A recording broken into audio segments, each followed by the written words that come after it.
नमस्कार दोस्तों, एक बार फिर से देव क्लासेज में आप सबका बहुत बहुत स्वागत है। और आज हम लोग फिर से एक बार अध्ययन करेंगे मूल अधिकार का, और मैं इसका आपको आज पार्ट 2 बताऊंगा। तो इसके पहले हम लोगों ने पढ़ा था कि मूल अधिकार क्या है, ठीक है। भारतीय संविधान के किस भाग में मूल अधिकार का वर्णन है तथा इसे किस देश के संविधान से लिया गया है। और फिर हमने ये पढ़ा था कि हमारे देश के संविधान में कुल कितने मूल अधिकार हैं, मूल संविधान में कितने मूल अधिकार थे, संपत्ति के अधिकार को किस संविधान संशोधन के द्वारा हटा दिया गया था, ठीक है। तो उस दिन हमने पढ़ा था पिछले वीडियो में कि वर्तमान में हमारे देश में कुल मिलाकर जो है 6 मूल अधिकार हैं, ठीक है। पहला क्या था? समता का अधिकार या समानता का अधिकार, ठीक है। फिर दूसरा हमारा क्या था? स्वतंत्रता का अधिकार। तीसरा शोषण के विरुद्ध अधिकार, धार्मिक स्वतंत्रता का अधिकार, संस्कृति तथा शिक्षा संबंधी अधिकार और संवैधानिक उपचारों का अधिकार। अब आज हम इसका डीपली और विस्तृत अध्ययन करेंगे, ठीक है। तो पहला हमारा क्या था? समानता का अधिकार या समता का अधिकार। तो मैंने इसको बताया था कि ये जो है अनुच्छेद 14 से 18 तक दिया गया है, ठीक है। तो अब हम इसे टू द पॉइंट पढ़ेंगे। पहला प्रश्न हमारा आज का क्या है? समानता का अधिकार, राइट टू इक्वलिटी या समता का अधिकार क्या है, ठीक है। तो देखिए, संविधान के भाग 3 अनुच्छेद 14 से 18 तक में समता का अधिकार दिया गया है। ये कह रहे हैं कि संविधान के भाग 3 अनुच्छेद 14 से 18 में समता का अधिकार या समानता का अधिकार दिया गया है। दोस्तों, अनुच्छेद 14 में भारत के सभी व्यक्तियों को विधि के समक्ष समता प्रदान किया गया है या विधियों का समान संरक्षण दिया गया है। तो देखिए क्या कह रहा है अनुच्छेद 14, भारत में सभी व्यक्तियों को विधि के समक्ष समता और विधियों का समान संरक्षण प्रदान करता है। इसका मतलब ये हुआ कि कानून या विधि के समक्ष सभी व्यक्ति क्या होंगे? एक समान होंगे, कोई भी छोटा या बड़ा नहीं होगा और सभी को जो है समान अधिकार प्राप्त होंगे, ठीक है। कानून की नज़रों में सभी क्या हैं? समान होंगे। दूसरा क्या कहता है? अनुच्छेद 15, अनुच्छेद 15 राज्य को धर्म, मूल वंश, जाति, लिंग या जन्म स्थान के आधार पर विभेद से रोकता है। इसका मतलब ये होता है कि किसी भी व्यक्ति को के साथ धर्म या उसके वंश या जाति या लिंग माने स्त्री या पुरुष या जन्म स्थान के आधार पर कोई भी विभेद नहीं किया जाएगा। माने सभी व्यक्ति क्या होंगे? सभी के लिए कानून क्या होगा? एक समान होगा। लेकिन दोस्तों इसमें इसका एक जो है इसके 5 या 6 भाग भी हैं अनुच्छेद 15 में। तो उसके आधार पर ये कहा गया है कि कुछ स्थानों पर जैसे आरक्षण की व्यवस्था है तो विभेद किया जा सकता है, ठीक है। तो इस तरह का भी अधिकार है। और अन्यथा ये क्या कहता है कि धर्म, मूल वंश, जाति, लिंग या जन्म स्थान के आधार पर विभेद नहीं किया जा सकता, ठीक है। लेकिन इसका अपवाद क्या है? अनुच्छेद 15(2), 15(4), 15(6). हालांकि 15(4) में जो है इसका वर्णन दिया गया है कि कुछ जगहों पर विभेद किया जाएगा, ठीक है। अनुच्छेद 16 क्या कहता है? सरकारी नौकरियों में विभेद से रोकता है। इसका मतलब क्या हुआ? सरकारी नियोजन का मतलब सरकारी नौकरियों में सभी को एक समान अधिकार दिया गया है, ठीक है, कि सभी व्यक्तियों के लिए समान अवसर होंगे, उनके साथ भेदभाव नहीं किया जाएगा। और अगला क्या है? अनुच्छेद 18 अस्पृश्यता का अंत करता है। ये मोस्ट इम्पॉर्टेंट है। माने हमारे यहाँ जो छुआछूत है इसका अंत कौन सा अनुच्छेद करता है? अनुच्छेद 17 करता है, ठीक है। और अनुच्छेद 18 उपाधियों का उन्मूलन करता है। उपाधियां मतलब बिना भारत सरकार की आज्ञा के कोई भी व्यक्ति जो है किसी अन्य देश से कोई उपाधि धारण नहीं करेगा। तो अनुच्छेद 18 उपाधियों का उन्मूलन करता है। ठीक, तो समता के अधिकार के तहत हमें क्या है, 4 प्रकार के अधिकार दिए गए। सबसे पहले अनुच्छेद 14 के तहत सभी व्यक्तियों को विधि के समक्ष समता। अनुच्छेद 15 राज्य को धर्म, मूल, वंश, जाति, लिंग या जन्म स्थान के आधार पर विभेद से रोकता है। और अनुच्छेद 16 क्या करेगा, सरकारी नियोजन में या सरकारी नौकरियों में विभेद से रोकेगा। अनुच्छेद 17 अस्पृश्यता या छुआछूत का अंत करता है। और अनुच्छेद 18 उपाधियों का उन्मूलन करता है या उपाधियों का अंत करता है। ठीक, और इसके बाद फिर हम लोग देखेंगे दूसरे प्रकार का जो हमारा क्या है अधिकार है, स्वतंत्रता का अधिकार। तो प्रश्न क्या कह रहा है, स्वतंत्रता के अधिकार का वर्णन किस अनुच्छेद में है।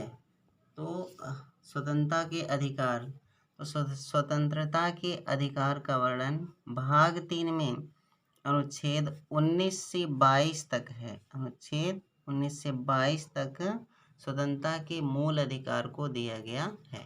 ठीक है, अब देखिए अनुच्छेद 19 में हमें कुल 6 प्रकार की जो है स्वतंत्रताएं दी गई हैं।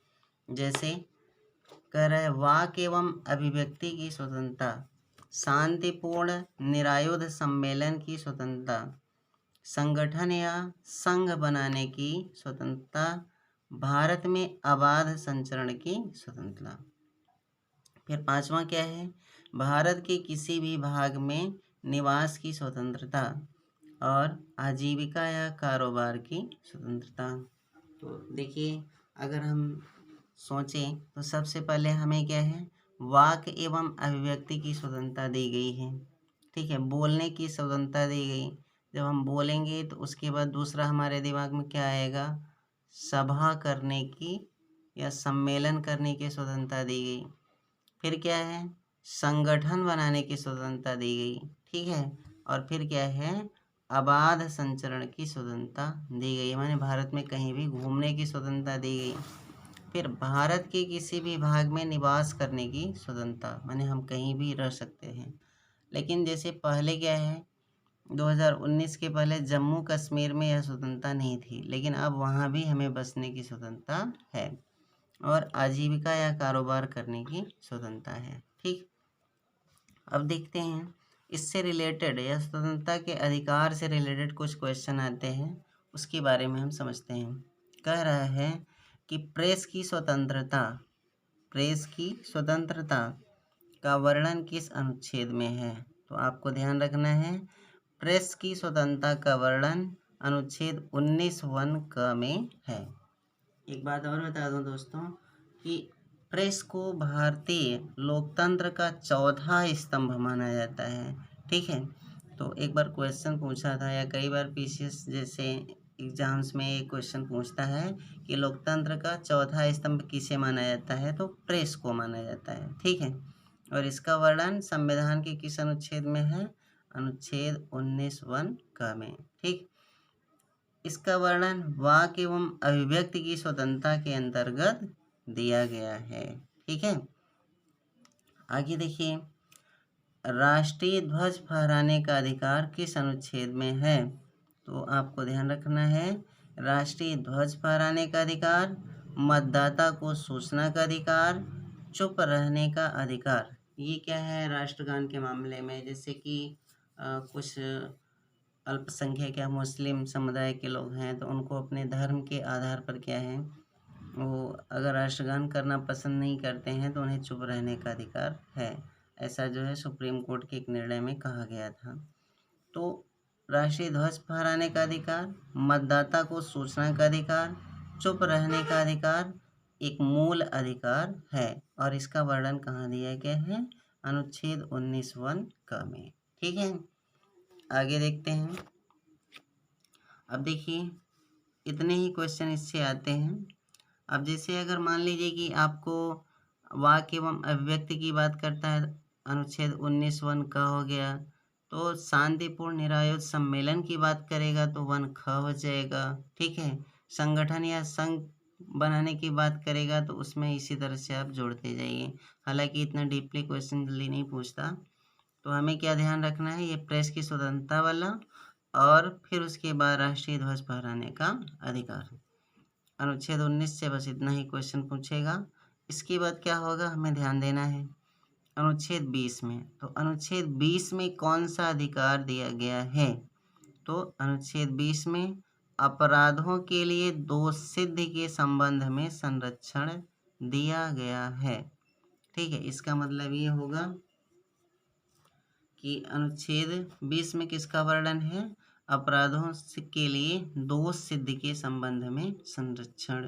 ठीक, प्राण एवं दैहिक स्वतंत्रता का अधिकार किस अनुच्छेद में दिया गया है, तो प्राण एवं दैहिक स्वतंत्रता का अधिकार सभी मौलिक अधिकारों में सर्वश्रेष्ठ है। सबसे पहले हमें ये ध्यान देना चाहिए कि अगर कभी पूछता है कि सभी मौलिक अधिकारों में श्रेष्ठ कौन सा है, तो आपको ध्यान रखना है प्राण एवं दैहिक स्वतंत्रता का अधिकार। ये मोस्ट इम्पॉर्टेंट है दोस्तों, बहुत बार पूछता है एग्जाम में। अनुच्छेद 21 द्वारा प्राण एवं दैहिक स्वतंत्रता के अधिकार को सुनिश्चित किया गया है।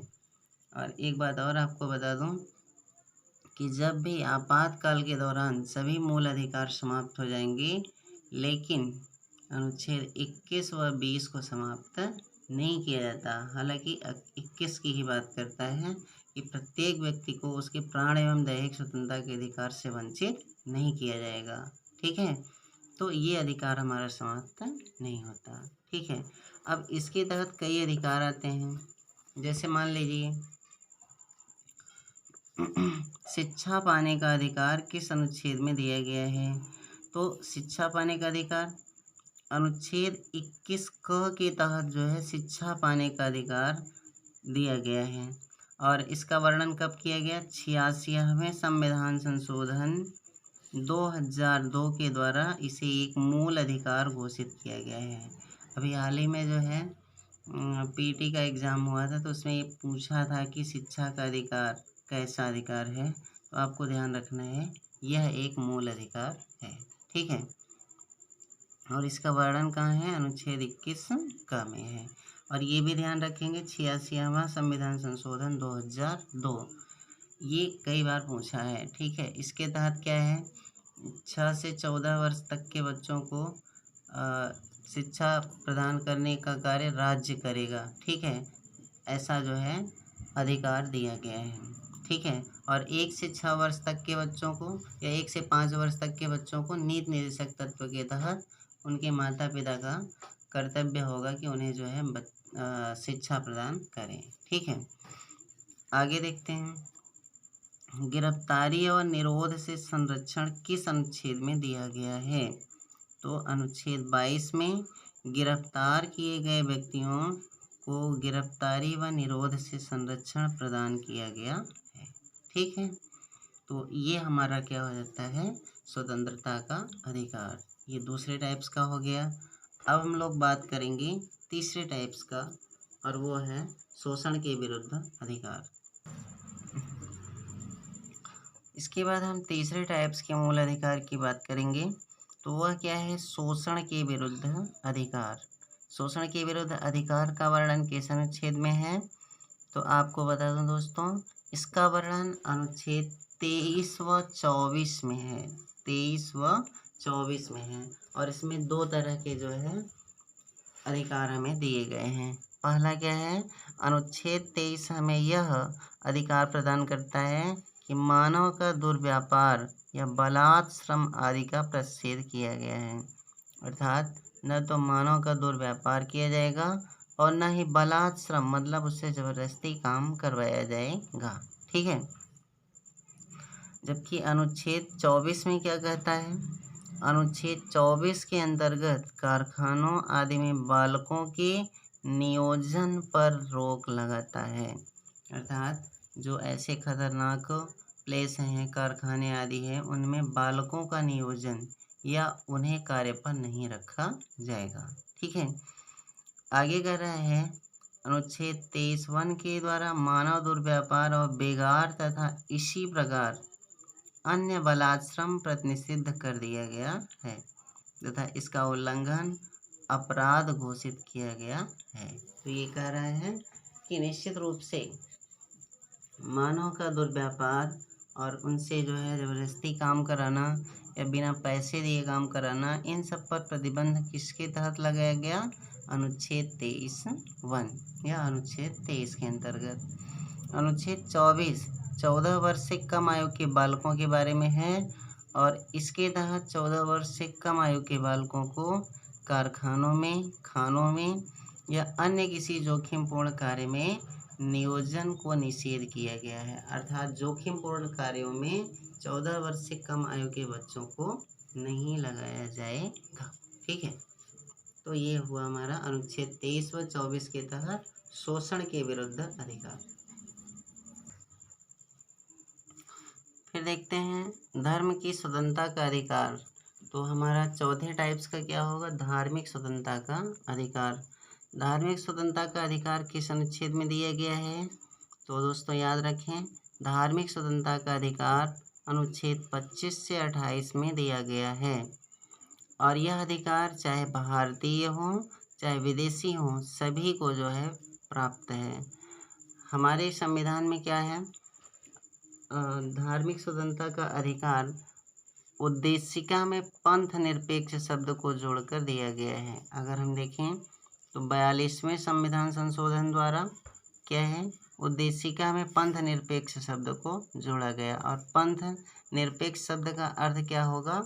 कि राज्य का कोई धर्म नहीं होगा और वह सभी धर्मों के प्रति निष्पक्ष होगा। तो अब आइए देखते हैं कि अनुच्छेद 25 से 28 में क्या कहा गया है। तो अनुच्छेद 25 में अधिकार दिया गया है कि अनुच्छेद 25 व्यक्ति के अंतःकरण और धार्मिक क्रियाकलाप की स्वतंत्रता को प्रदान करता है। इसका मतलब कोई भी व्यक्ति अपने अंतःकरण या इच्छा से किसी भी धर्म को स्वतः मान सकता है और उसको ग्रहण कर सकता है। ठीक है, आगे क्या कह रहे हैं?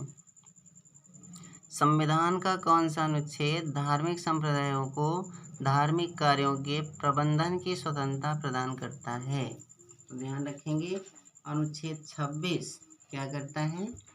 संविधान का अनुच्छेद 26 धार्मिक संप्रदायों को, ठीक है, धार्मिक कार्यों के प्रबंधन की स्वतंत्रता प्रदान करता है। इसका मतलब ये होता है कि वे अपने किसी भी सभा या सम्मेलन को करके अपने धार्मिक विचारों को मान सकते हैं, उसका प्रचार कर सकते हैं। इन सब की छूट किस में दी गई है? अनुच्छेद 26 में। फिर क्या कह रहा है? संविधान का कौन सा अनुच्छेद धार्मिक करों से छूट प्रदान करता है? तो अनुच्छेद 27 क्या करता है? धार्मिक करों से छूट प्रदान कर सकता है। अर्थात राज्य किसी भी धर्म से या धर्म विशेष से कर नहीं लगा सकता है या उसे नहीं ले सकता है। ठीक है, आगे क्या है? अनुच्छेद 28 कौन सा अधिकार प्रदान करता है? तो याद रखें, अनुच्छेद 28 का खंड 1 राज्य निधि से पूर्णतः पोषित शिक्षण संस्थानों में धार्मिक शिक्षा दिए जाने का निषेध करता है। सॉरी दोस्तों, ये क्या कहता है कि राज्य निधि से अगर पोषित कोई भी शिक्षण संस्थान है या विद्यालय है तो उसमें धार्मिक शिक्षा नहीं दिया जाएगा। ठीक है, और अनुच्छेद 28(2) इसका अपवाद है। वो क्या कहता है कि कोई भी शिक्षण संस्था जिसकी स्थापना किसी धर्म या न्यास के अधीन हुई है उसमें धार्मिक शिक्षा दी जा सकती है। ठीक है, आगे क्या कह रहे हैं? अनुच्छेद 28(3) के तहत यह प्रावधान है कि किसी भी व्यक्ति को राज्य निधि से प्राप्त शिक्षण संस्थाओं में दी जाने वाली धार्मिक शिक्षा में भाग लेने का अधिकार है। ठीक है, तो ये हुआ हमारा अनुच्छेद 25 से 28। अनुच्छेद 25 क्या कहता है कि अनुच्छेद 25 कहता है व्यक्ति के अंतःकरण या उसको किसी भी धर्म को मानने की स्वतंत्रता है। अनुच्छेद 26 क्या कहता है? धार्मिक संप्रदायों पर राज्य सरकार धार्मिक कार्यों के प्रबंधन की स्वतंत्रता देता है। अनुच्छेद 27 क्या करता है, धार्मिक करों से छूट प्रदान करता है। और अनुच्छेद 28 क्या कहता है कि शिक्षण संस्थानों में धार्मिक शिक्षा दिए जाने का निषेध है, जो भी राज्य निधि से पूर्णतः चल रहे हैं। ठीक है, आगे देखते हैं।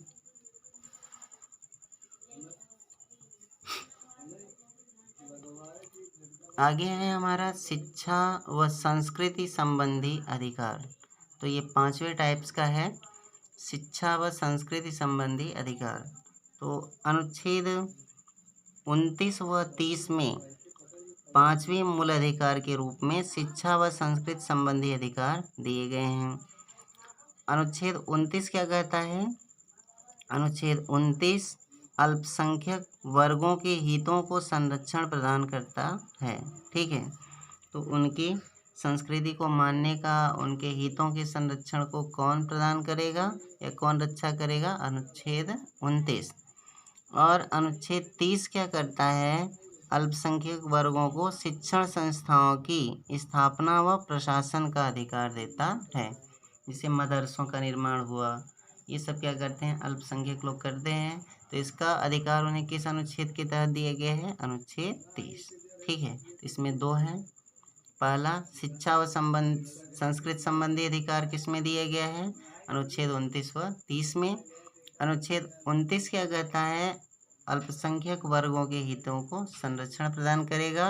और अनुच्छेद 30 में अल्पसंख्यक वर्गों को शिक्षण संस्थाओं की स्थापना व प्रशासन का अधिकार दिया गया है। ठीक है,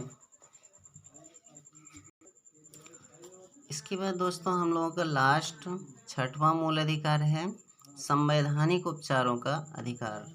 और अंबेडकर जी ने इसके बारे में यह भी कहा था कि सभी मूल अधिकारों का रक्षा कवच एक तरह से, या अगर इस मूल अधिकार को हटा दिए जाएं तो वह क्या हो जाएंगे, सभी मूल अधिकार आप कहें एक तरह से व्यर्थ हो जाएंगे। ठीक है, तो उन्होंने कहा था कि निश्चित रूप से अपने नागरिकों को विशेष रूप से जो है ये मूल अधिकार की आत्मा किसे दिया गया है, संवैधानिक उपचारों के अधिकार को। तो एक 2 क्वेश्चन बनता है, एक क्या होगा, संविधान की मूल आत्मा किसे कहा जाता है, तो उसमें जो है उद्देशिका को कहा जाएगा। लेकिन अगर कभी कहे अंबेडकर जी के अनुसार तो संवैधानिक उपचारों का अधिकार। ठीक है, तो देखते हैं इसे, संवैधानिक उपचारों का अधिकार किस अनुच्छेद में दिया गया है।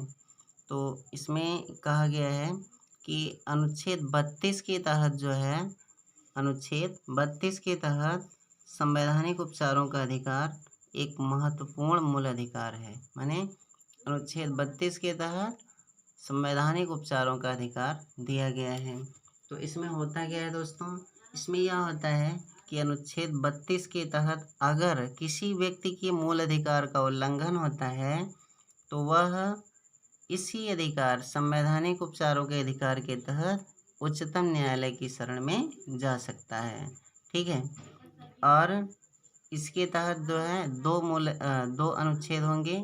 तो अनुच्छेद 32 के तहत उच्चतम न्यायालय की शरण में जाएगा और अनुच्छेद 226 के तहत उच्च न्यायालय की शरण में व्यक्ति जाएगा और उसके मूल अधिकारों की रक्षा कौन करेगा, न्यायालय। ठीक है, तो इसीलिए कहा जाता है कि मूल अधिकारों का एक तरह से सजग प्रहरी भी क्या है, सर्वोच्च न्यायालय ही है, और उसका उत्तरदायित्व क्या है कि मूल अधिकारों को लागू कराए। ठीक है, तो अंबेडकर ने इसे भारतीय संविधान की हृदय व आत्मा कहा है। तो अगर कभी पूछता है कि अंबेडकर ने किसे भारतीय संविधान की हृदय व आत्मा कहा है, तो आप कहेंगे मूल अधिकारों को। मूल अधिकारों में संवैधानिक उपचारों का अधिकार किस अनुच्छेद के तहत दिया गया है, अनुच्छेद 32 के तहत दिया गया है। किसी व्यक्ति के मूल अधिकार का वर्णन अगर हनन होगा तो वह कहाँ जाएगा, उच्चतम न्यायालय की शरण में जाएगा या उच्च न्यायालय की शरण में जाएगा, अनुच्छेद 226 के तहत। तो दोस्तों आज का ये हुआ वीडियो सुनने के लिए बहुत बहुत धन्यवाद। ठीक है, और इसके बाद इसका लास्ट पार्ट हम लोग आएंगे, जैसे कि इसमें ये बताया गया कि अनुच्छेद 32 के तहत जो है मूल अधिकारों के का रक्षा कौन करेगा, उनकी रक्षा करेगा उच्चतम न्यायालय। तो अगर किसी व्यक्ति के मूल अधिकारों का हनन होगा तो कल मैं आपको बताऊंगा या नेक्स्ट वीडियो में बताऊंगा कि वह उच्चतम न्यायालय की शरण में जाता है तो उच्चतम न्यायालय कैसे उसे लागू कराता है। तो इसके लिए उच्चतम न्यायालय 5 प्रकार की रिट जारी करता है और उन रिटों के माध्यम से वह मूल अधिकारों को लागू कराता है। ठीक है, तो उसके बारे में लास्ट वीडियो में कल हम लोग बात करेंगे। तो वीडियो सुनने के लिए बहुत बहुत धन्यवाद। नमस्कार।